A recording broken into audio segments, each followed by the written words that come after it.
മിശിഹായ്ക്ക് സ്തുതിയായിരിക്കട്ടെ. ഞാനിവിടെ നിൽക്കുന്നത് എൻ്റെ ജീവിതത്തിൽ പരിശുദ്ധ അമ്മയുടെ മധ്യസ്ഥം വഴി, കൃപാസന മാതാവിൻ്റെ മധ്യസ്ഥം വഴി ലഭിച്ച വലിയൊരു രോഗസൗഖ്യത്തിന് സാക്ഷ്യം നൽകുവാനായിട്ടാണ്. എൻ്റെ പേര് ഫാദർ തോമസ് കുളത്തിങ്കൽ. ഞാനിപ്പോൾ ശുശ്രൂഷ ചെയ്യുന്നത് കർണാടകയിൽ, ഏകദേശം ഇവിടെ നിന്ന് 1140 കിലോമീറ്റർ അകലെ ഭദ്രാവതി രൂപതയിൽ ഇടുവള്ളി എന്ന് പറയുന്ന ഒരു ഗ്രാമപ്രദേശത്താണ്. എനിക്ക് ഇടവക പള്ളിയാണ്, ഒപ്പം 2 സ്റ്റേഷൻ പള്ളികളും. എൻ്റെ ഇടവകയിൽ 55 കുടുംബങ്ങളാണുള്ളത്. മിഷൻ പ്രദേശമാണ്. എൻ്റെ സ്വന്തം വീട് ഇടുക്കി ഇരട്ടയാറ് ഇടവക. ഇവിടെ വരുന്നതിന് മുൻപ് ഞാൻ പോയി ഒരു ധ്യാനം ഒക്കെ കൂടി ഒരുങ്ങിയാണ് ഇവിടെ വന്നത്. സാക്ഷ്യം ഇതാണ്. ഈ അമ്മയെക്കുറിച്ച് അറിയുന്നത് സഞ്ചരിക്കുന്ന മാതാവെന്ന് കൂടിയാണ്. ഞാൻ ഉടമ്പടിയൊന്നും നേരത്തെ എടുത്തിരുന്നില്ല. ഇന്നാണ് ഞാൻ ആദ്യത്തെ ഇവിടുത്തെ ഉടമ്പടി എടുക്കുന്നത്. എൻ്റെ സാക്ഷ്യം ഇതാണ്. ഞാനൊരു അഭിഷിക്തൻ എന്ന നിലയിൽ സാധാരണ അച്ഛന്മാരൊന്നും ഇങ്ങനെ വന്ന് പരസ്യമായിട്ട് സാക്ഷ്യപ്പെടുത്താറൊന്നും ഇല്ല. അവരതിനുള്ള മനസ്സ് കാണിക്കാറുമില്ല. പക്ഷെ ദൈവം തന്ന വലിയ അനുഗ്രഹം അമ്മയുടെ ദൈവമഹത്വത്തിനും അമ്മയ്ക്കും നൽകണമെന്നുള്ള ഒരു ചിന്ത, അതുകൊണ്ടാണ് ഞാനിവിടെ നിൽക്കുന്നത്. ഞാൻ അച്ഛനായിട്ട് 30 വർഷമാകുകയാണ്. 30ാമത്തെ വർഷത്തിലാണ്. എൻ്റെ ശരീരത്തിൽ ഒരു 5 മാസം കൊണ്ട് സാക്ഷ്യം പറയുമ്പോൾ വിശ്വാസത്തോടെ തന്നെ പറയണമല്ലോ, എൻ്റെ ഈ 2 കാലിൻ്റെയും ഇടയ്ക്ക്, പച്ചമലയാളത്തിൽ പറഞ്ഞ പ്രൈവറ്റ് പാർട്ടിൽ ഒരു വലിയ മുഴ ഉണ്ടായി. ഏകദേശം നമ്മുടെ കണക്കിൽ പറഞ്ഞ ഒരു ഇഡ്ഡലിയുടെ മുഴപ്പില്ലെന്ന് പറയും. അതിന് ചുറ്റും ഒരു 10-15 എന്താ പറയുക, കടലക്കുരു പോലെ ചില മുഴകളും. അത് ചെറുതായിട്ട് വന്ന് വളർന്നു ഒരു 2-3 മാസം കൊണ്ടത് വളരെ വലുതായി. ഞാൻ ഒരച്ഛനെന്ന നിലയിൽ ഒന്നാമത്തെ കാര്യം നാണമാകാം. പിന്നെ ഒരു ഡോക്ടേഴ്സിനും കണ്ടില്ല, ഒരു കൺസൾട്ടേഷനും പോയില്ല, ഒരു മരുന്നും എടുത്തില്ല. ഞാൻ പ്രാർത്ഥിക്കുമായിരുന്നു, ദൈവമേ, ഒരു അഭിഷിക്തൻ എന്ന നിലയിൽ. അപ്പോൾ ഇത് ഓരോ ദിവസം കൂടിക്കൂടി വന്ന് അതിൻ്റെ വലിപ്പം കൂടി വന്നു. പച്ചമലയാളത്തിൽ പറഞ്ഞാൽ ഡൈഫറും കെട്ടിക്കൊണ്ട് പോലും കുർബാന അർപ്പിക്കേണ്ട അവസ്ഥ വന്നിരുന്നു എനിക്ക്. ഒരു ദിവസം ഞാൻ ബാത്റൂമിൽ കുളിച്ചേച്ച് നോക്കുമ്പോൾ ബാത്റൂം നിറച്ച് ബ്ലഡ്. കാരണം ബാത്റൂം കുളിച്ചതിന് ശേഷം ശരീരം തോർത്തി കഴിഞ്ഞപ്പോൾ ഈ മുഴയുടെ എല്ലാം തൊലി അങ്ങ് മാറിപ്പോയി, കംപ്ലീറ്റ് റഫ് ആയത്. ബാത്റൂം മുഴുവനും ബ്ലഡ്. ആരോടും സഹായിക്കാൻ ആരുമില്ല, ദൈവം മാത്രമേ ഉള്ളൂ. ഞങ്ങൾ അച്ഛന്മാർക്ക് അങ്ങനെയാണല്ലോ, ഒറ്റയ്ക്ക് താമസിക്കുന്നു. ദൈവമല്ലാതെ മറ്റാരും ആ സമയത്തൊന്നും ഉണ്ടാവില്ല. ഏതായാലും ഞാൻ കുളിച്ച് കഴിഞ്ഞ് തോർത്തി, ഞാൻ പഞ്ഞിയൊക്കെ വെച്ച് അതെല്ലാമായി. പിറ്റേ ദിവസം തൊട്ട് ഞാൻ ഡൈഫർ ഉപയോഗിക്കാൻ തുടങ്ങി. കുർബാനയ്ക്ക് സീറോ മലബാർ കുർബാനയാണല്ലോ, ഞായറാഴ്ചയൊക്കെ 1.5 മണിക്കൂറൊക്കെ എടുക്കും. അപ്പം അതങ്ങനെ തുടർന്ന് പോയി. അങ്ങനെ ഇരിക്കുമ്പോൾ, എന്നിട്ട് ഞാൻ ആശുപത്രിയിലും പോയില്ല, ഒരു മനുഷ്യരോട് പറഞ്ഞില്ല. പക്ഷേ എൻ്റെ ഒരു സഹവൈദികനോട് ഞാൻ പറഞ്ഞത്, എനിക്കിങ്ങനെ ഒരു ബുദ്ധിമുട്ടുണ്ട്, പ്രാർത്ഥിക്കണം കേട്ടോ എന്ന്. പ്രാർത്ഥിക്കാൻ സാധനം പറഞ്ഞു. അങ്ങനെ ഇരിക്കുകയാണ്. ഈ കൃപാസനത്തെക്കുറിച്ചൊക്കെ കേട്ടിട്ടുണ്ട്.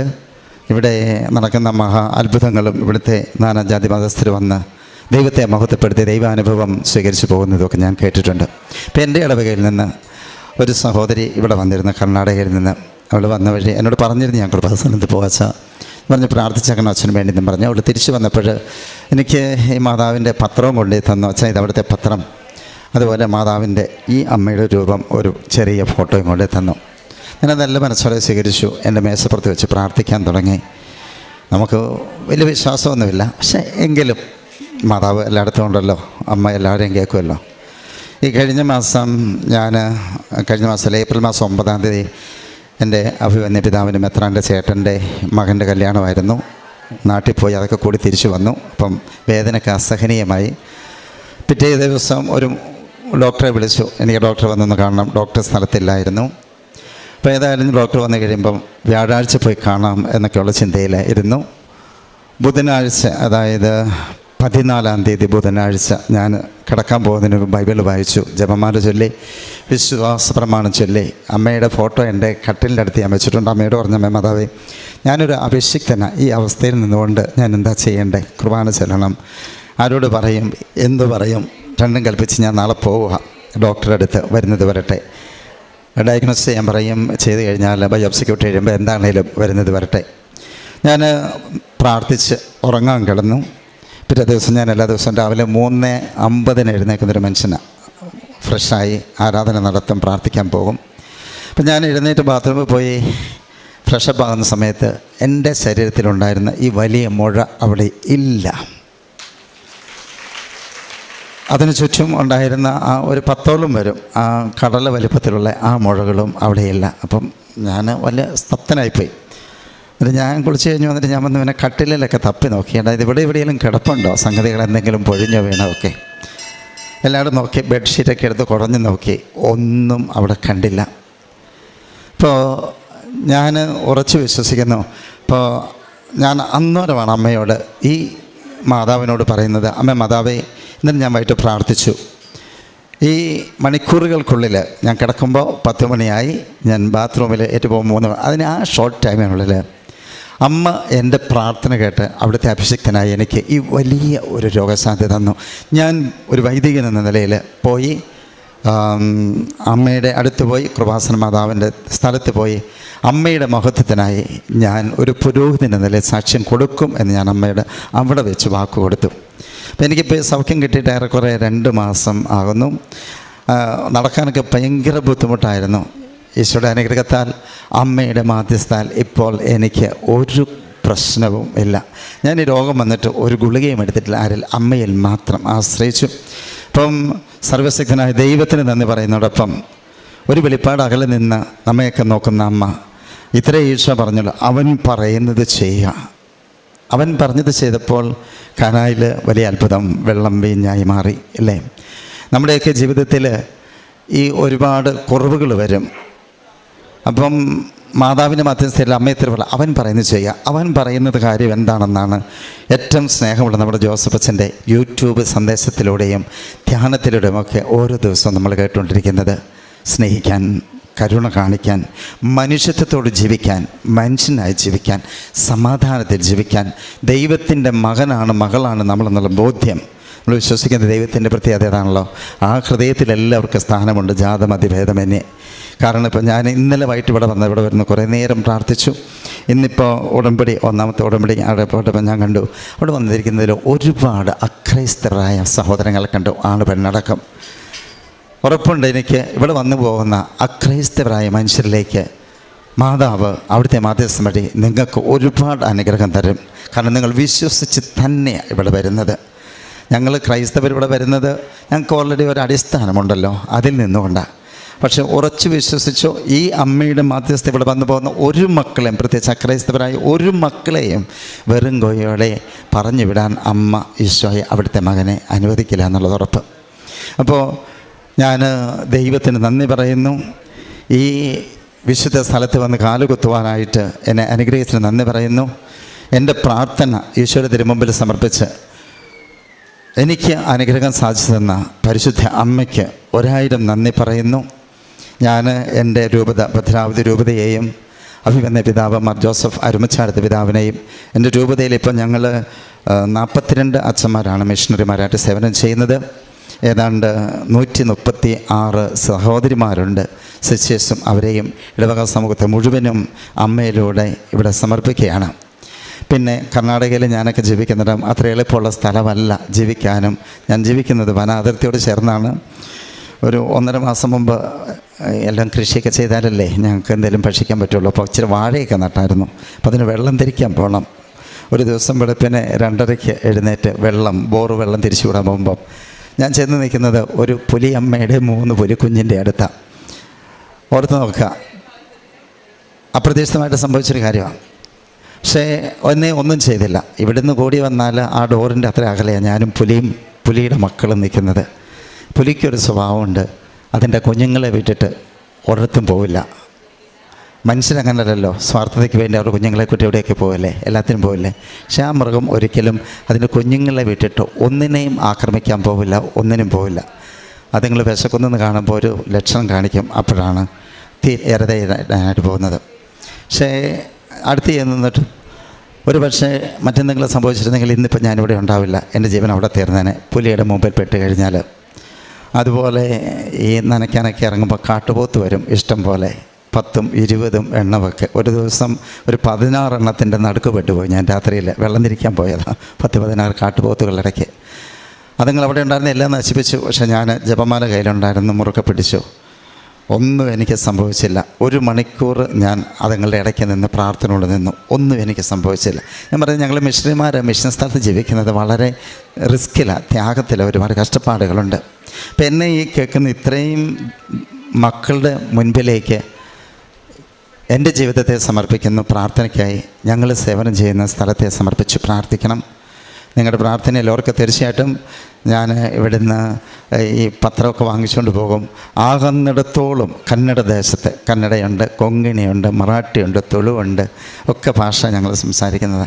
അവരുടെ എല്ലാം ഇടയിൽ അമ്മ വഴി ഈ സ്ഥലത്ത് നടത്തപ്പെടുന്ന ഈ വലിയ അത്ഭുത, ഈ വലിയ ദൈവാനുഭവത്തിൽ ഞാൻ സാക്ഷ്യമാകാൻ പരിശ്രമിക്കും. നിങ്ങളുടെ പ്രാർത്ഥനയിൽ എന്നെയും ഞങ്ങളെയും കൂടി ഓർക്കണമേ. ഒപ്പം ഇന്ന് ഇങ്ങനെ ഇവിടെ വന്ന് ഒരു കാര്യത്തിൽ സംബന്ധിക്കുവാനും അമ്മയോടൊത്ത് പ്രാർത്ഥിക്കുവാനും അമ്മയോടൊത്തായിരിക്കുവാനും ഏറെ കൃപ നിറഞ്ഞ അച്ഛനെ എൻ്റെ മുഖം ഒന്ന് കാണുവാനും ഒക്കെ സാധിച്ചു. ദൈവത്തിന് ഒരുപാട് നന്ദി. എൻ്റെ ഈ സാക്ഷ്യം ഇവിടെ വന്നിരിക്കുന്ന നിങ്ങൾക്ക് തീർച്ചയായിട്ടും, പ്രത്യേകിച്ച് രോഗത്താൽ വലയുന്നവർക്ക് ഒരു ആശ്വാസമാകും എന്നെനിക്ക് വളരെ ഉറപ്പുണ്ട്. സർവശക്തനായ ദൈവത്തിന് ഒരിക്കൽ കൂടി നന്ദി പറയുന്നു. പിന്നെ ചാരിറ്റി പ്രവർത്തനമൊക്കെ ഞങ്ങൾ അത് തന്നെ ചെയ്തു പോകുന്നവരാണ്.